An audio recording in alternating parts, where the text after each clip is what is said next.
ଓମ୍ ସାଇରାମ ସାଙ୍ଗମାନେ ସାଇବାବା ମନ୍ଦିର ସମସ୍ତେ ଭଲରେ ଥିବେ। ଆଜି ମୋର ଛୋଟ ମିନି ବ୍ଲଗକୁ ଆପଣମାନଙ୍କୁ ସ୍ୱାଗତ।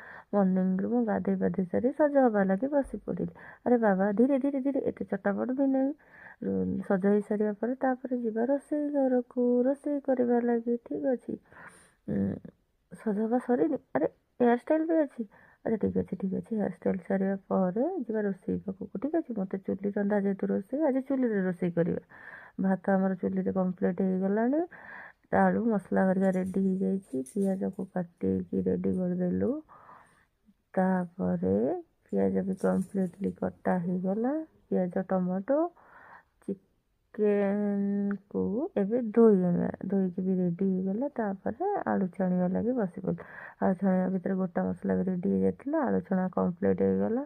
ଗୋଟା ମସଲା ପକାଇ ପିଆଜକୁ ଭଲ ଭାବରେ ଜାରିଦେଲି। ଜାରିଦେବା ପରେ ସବୁ ମସଲା ପକାଇକି ମସଲା କଷା କମ୍ପ୍ଲିଟ୍ ହେଇଗଲା। ତା ଦେହରେ ଆମେ ଧୋଇଥିବା ଚିକେନକୁ ପକାଇଦେଲୁ। ତାପରେ କଷା କମ୍ପ୍ଲିଟ୍, ତରକାରୀ ବି ହେଇଗଲା। ତାପରେ ବାପ ଝିଅ ବସି ପଡ଼ିଲୁ ଖାଇବା ଲାଗି। ଭିଡ଼ିଓଟି